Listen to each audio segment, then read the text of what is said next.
Hey guys, this is Justin, back with an engineer's perspective, and today I'm gonna go over how I believe you should start your knife journey.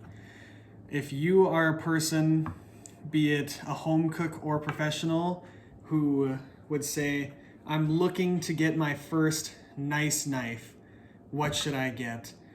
Even if your budget is $400, or if it's $100, then this is the route I think you should go. And if you can't buy it all in one go, then build up to it. But let's just start with kind of the premise. So you're ready to go from the whole block that you bought, and you only use 2 knives out of it, and the whole thing costs $25, and you're ready to get a tool that will serve you well.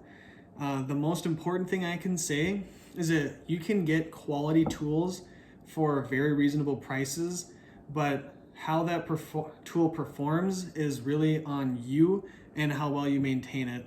A well-maintained, inexpensive tool will outperform a $180, $200 Wusthof any day of the week. So what route should you go? Let's say you are a home cook. You're a home cook and you want to get into some nicer knives. What I strongly recommend you seek out is one of 2 companies. The first one, and probably the main one, is going to be Mercer Cutlery. And this here is probably the one I'd recommend for you. It is an 8-inch Mercer Renaissance chef knife. So their Renaissance line has these palm handles, much like the Wustofs do, and they're fully forged, full tang knives. They've got rounded spines. They're comfortable. They're rounded around here, so they're very comfortable knives to use. I like the profile. It's almost Japanese a little bit, not as traditional Western, so I really like that. It's still supposed to be used in a rocking motion like this, which is how I think you should start out, is learning that. And the big thing with this is when you buy a knife like this, you will learn what you do and don't like about a balance point, about how a handle feels, about where you like to grip it, and how you like it to feel this in this motion. And once you establish that, then you can go buy a $200 knife. But this one right here, I believe, is like $46. And like I said, this will outperform a Wusthof if it's properly maintained, for sure. So that's where you should start, is either the Mercers. There's the Renaissance line here. There's the Genesis line, which is less expensive yet. And then there's the Millennia line. I don't recommend the Millennia line because this steel here is the same steel that Wusthof uses and a lot of other German companies do. It's just a little bit softer than Wusthof will do it. But the Millennia line actually has a lesser grade of steel and it just won't hold an edge as long. But if that's all you can afford, the Millennia knives are like $20, buy it. If that's all you can afford, go for the Millennia. So 8-inch Mercer chef's knife, or Victorinox fibrox is the other one I recommend. And this one here is actually a 10-inch Victorinox fibrox. And this is what I recommend for the aspiring professional chefs. So if you are starting to work in a restaurant and you want to get a knife to get you going, I recommend the Victorinox fibrox 10-inch, the 10-inch model. That's important. The 8-inch, I think, is just going to leave you wanting, so you can see the difference in length there. I'll hold it like this. So you can see that difference. You're really going to want that extra length for all the prep work you're going to do. The fibrox models, this 10-inch one, I believe, is about $50-ish.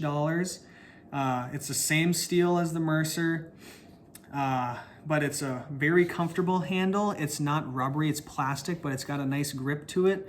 It's comfortable, and you get a great motion here for both up and down, kind of at the back, but also for that rolling rock chopping cut. Same, maybe a tiny bit softer than the Wusthof, but these both have really good cutting geometry out of the gate. So that's how I think you should start your very first nice knife. But these knives with their steel, they're good in stainless, low maintenance, but you do need to have a honing rod. And this is the one I recommend, F Dick Eurocut regular right here. F Dick makes bar none the highest quality steels that are out there, and the Eurocut is pretty much as good as they come. You know, basically if you pay more than the $23 for this, you're just buying a nicer handle. There are some other really expensive ones of these that are like $100 that add a little bit more, but it doesn't really get better than this. So this is super important. These go together. It's like your car and your keys, you know, you can't have one without the other. So get yourself one of these knives and get yourself a quality steel, and I recommend the F Dick Eurocut. You know, you almost can't buy one cheaper than this, and you can't buy one that's higher quality than this almost. So this is the way to go. So this is what you're gonna use day to day. If you're a home cook, you'll probably use this once a day. If you're a professional, you'll probably use this as you go. So whenever you're prepping like the next job, you'll probably wanna use that. So your chef knife is the first thing. When you buy that, you're gonna have to get a honing rod with it. So right now you're about, you know, call it $75 in shipped. And then the next thing you need to get is a paring knife.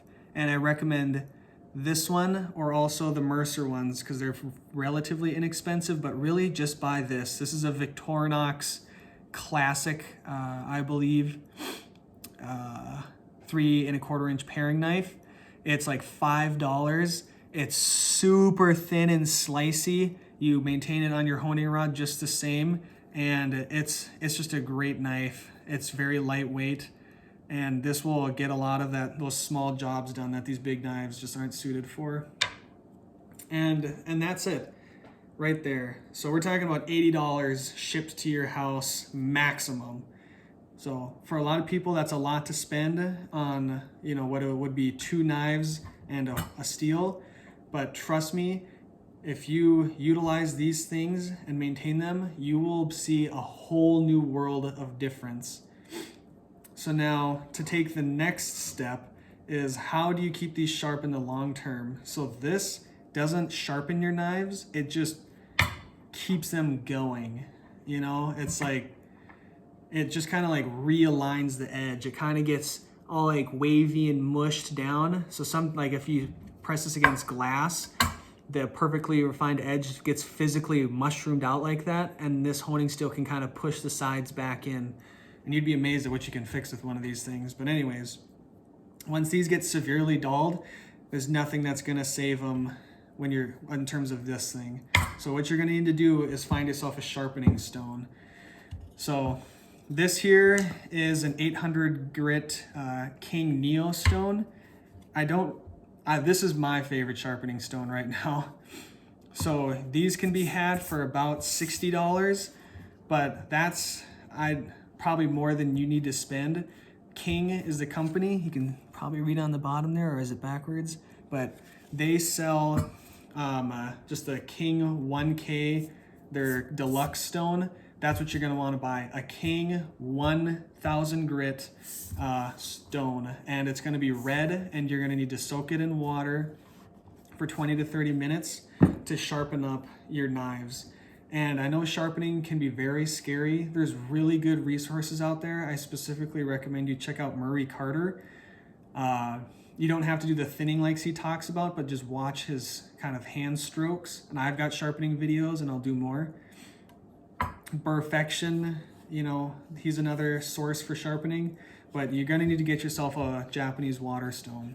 So get yourself the 1K. If you want, you can get also the 6K, but that's not really needed in my opinion.